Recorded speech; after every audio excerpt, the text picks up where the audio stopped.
G'day Bomber fans, another week, another win. This one a little bit more frustrating than the last, or maybe that's just my inner Arsenal coming out after we lost the title last night in the Premier League. For that reason, this may be a more Debbie Downer Felix, despite the Bombers getting up. Let's talk Essendon though. We got the win. It wasn't the percentage booster we were after, but we got the 4 points. We move up to second on the ladder, which just so happens to be where Arsenal finished. How fun. Let's get into the review. Remember to leave your vote in the comments down below. Alrighty, that first quarter was a bit of a mess. They clearly came to play, and we had some waking up to do. We had to dust off the cobwebs. They were obliterating us out of the midfield. They had an early lead going through their territory dominance. We actually led by 2 goals at the break though, but that only came because we found our footing late in the term. Second quarter seemed to have been business as usual. We got out to a 4-goal lead, started to really punish the Roos on the scoreboard, but then they found some momentum. They kicked the last 3 goals of the term and trailed by under 2 goals at halftime, which was not fun. I feel like we're typically a pretty good third quarter team, and that third quarter was what won us the game. 8 goals to 2. We absolutely smashed them. I, for once on the day, felt pretty relaxed. We had the game dead and buried midway through that third quarter, despite the commentators trying to tell us otherwise. And it led to the fourth quarter, which was a bit of a bore. Just the 3 goals between both teams. We grinded out that last quarter. The tempo was all over the place, but the work was already done, so it didn't matter too much. We got the win, 40 points, a tiny percentage rise, but more importantly, we finished the game and the round in second spot on the ladder. So let's talk about the game. How did we win, and what could we have done better? This was clearly a game of 3 quarters or 1 quarter, depending on how you look at it. North were right in this game for most of the day. If you take away that third term, we only had the better of them by 2 points. There's a few ways you can look at this depending on who you go for. I know North fans will be looking at those 3 terms as a big positive because they were genuinely in the game for most of it, despite the scoreboard result. And I think it also does show you the glaring difference in quality between both teams at their best. I think really it was just 1 quarter at our best and both ruthless, and that's all it took in the end to win the game. We smashed them in that third, 20 inside 50s to 9, 10 scoring shots to 2. In fact, that score of 50 we put up for the term was not just half of our total for the game pretty much, but it was also our best quarter of the year from a scoring point of view. I've been looking at this game, isolating the term away from the rest of the match for different reasons. First, to show you how dominant we are at our very best, and second, to show you how even we are to pretty bad teams when we aren't clicking like we usually do. There are both positives and negatives to take out of the game and how inconsistent we were in it. Before I add some needless doom and gloom to this review, I should praise North for any Rogue fans watching. North are a horrible footy team, but at their best, they were more than competitive against us. They really made us work for this game. That first half in particular was very impressive. I thought their midfield dynamic caused us headaches and beat us comfortably, which I'll talk about in a bit. I thought they did well to claw back momentum as well when we were building leads. There's a lot to like about this game if you're a North fan. I know it's a 40-point margin, but it wasn't that comfortable for the whole match. I can say they made it very hard for us, and I know they've had closer games, but from all the North matches I've seen this year, which is for some reason most of them, this was probably the best they have looked. They were always going to be up and about for this little rivalry, and they were, so credit to them. They made the game tough, which I like. I never like a game without adversity, so hats off to North Melbourne. Looking at the game and trying to find negatives, which isn't too hard, the glaring one clearly is the midfield and how average it looked for the first time in weeks. I know we had limited availability. Parrish was late out with Setterfield still on the sidelines as well. Durham was clearly hurt. Aside from the subs, he played the second least game time for us. He rolled his ankle a bit. But our midfield was still soundly beaten, especially early in the game. They had the first 5 centre clearances North, and that set the tone. They comfortably beat us in the clearance count, 42 to 28. That is our worst tally for the year, our worst differential for the year, negative 14 clearances. The only time we've been close to that is against Port Adelaide, and I think that brings up an interesting little thing that I've been noticing. We saturated our engine room in both those games. We used 9 different players in the centre bounces against the Roos. Only once this year have we brought in the same amount of players at centre bounces, and it was against Port Adelaide. They were so dynamic and cohesive while we were a bit all over the place. That chemistry that we've become accustomed to just wasn't there. We were shifting it around so much, and I think it's because we did not have the upper hand and we were trying to find answers. We usually win out of the guts. We usually have the upper hand, but when we don't, we struggle to maintain the contest. I think this would be more of an issue if they were more dominant around the ground and more threatening, because in the end, they didn't really punish us like Port did in round 4. But Sherry was a big issue. He was all over Goldie in the ruck. Luke Davies-Uniacke was probably the best on ground. Powell was fantastic with 9 clearances. And on the flip side, our usual suspects weren't at their best. Merritt was well held by Shields. Durham was hurt. Goldie was being beaten, as I said.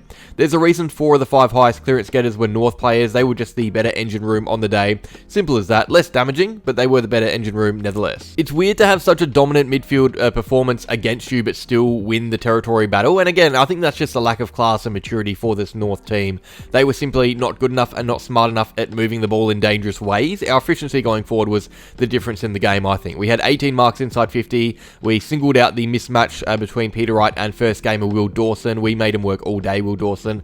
We also just hit up leads much better. 13 marks on lead, and compare it to North, they had half the amount of marks inside 50 and they only managed 5 marks on lead for the day. I thought we just managed to find that extra target so much better and so much more frequently than they did. It's why we got more chances at goal and more chances leading up to goal. We were better with ball in hand when it mattered, and also our defence was just rock solid. Mackay pocketed Larky, Laverty pocketed Zerha, and after that, there isn't much firepower for North. Shut those two down and it's going to be hard for them to kick a winning score. That's the thing.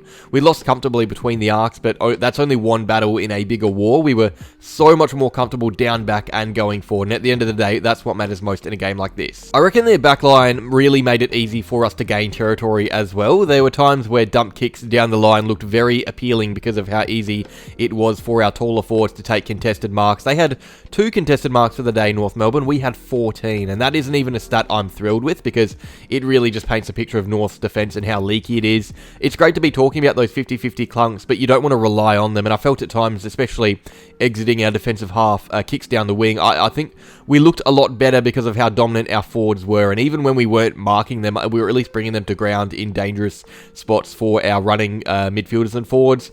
I know I hyped up our ball use and how efficient we were at times going inside 50, but on the flip side, I think our movement out of defence on a few occasions was made to look better by how much more dominant we were in the air, and against a team like Sydney, we probably would not have managed to get near triple digits. Our tackle pressure was good, not anything amazing. I do also think the umpire had the whistle on mute for both teams, I should say. I'm not saying he favoured North, but the way the game was going, there were times where I felt like our hard work was unrewarded and it was a bit deflating, especially when just minutes after a non-call, a non-holding the ball call, we would lapse in pressure and allow midfielders to rip a ball out of stoppages inside 50 and score against us.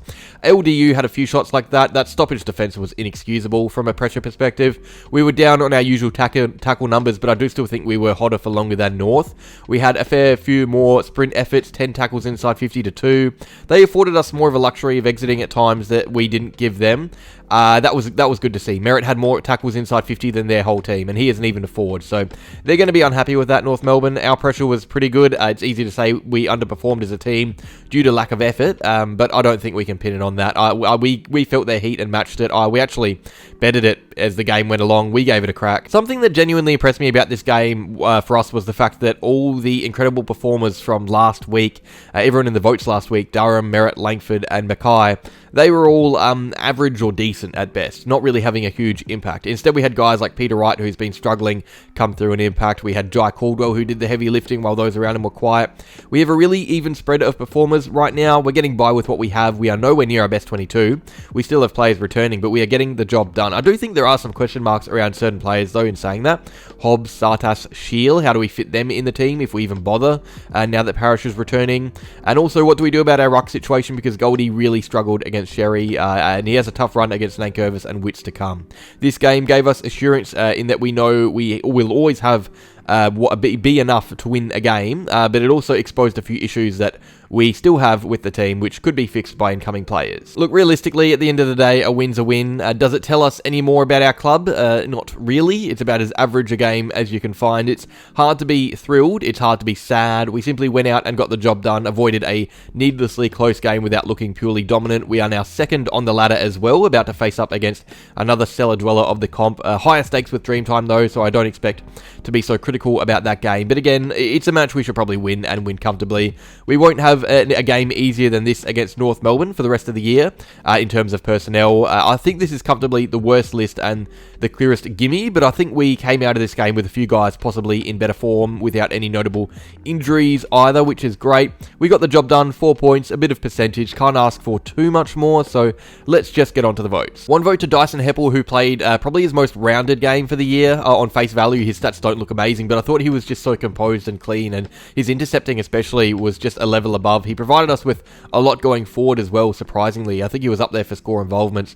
2 to Caldwell, who was the best midfielder by a long way. He was our only real clearance option and made us a lot stronger in the guts, especially when Durham went down. But 3 votes to Peter Wright, who was utilising that mismatch against Dawson all day. He kicked 4 goals, should have had 5 or 6, took some massive marks around the ground. He was a great presence for us in the forward line all day and really made North sweat on every entry. The role player for me is Jayden Laverde. He may not even be in the team next week with players set to return, but he has been really solid in holding down the fort while we wait for our injured defenders to come back. He kept Zerha quiet when he was on him. He didn't do a lot wrong in the game. Just a really solid effort from a guy who isn't even in our best 22, you would think, but he's certainly playing like he is.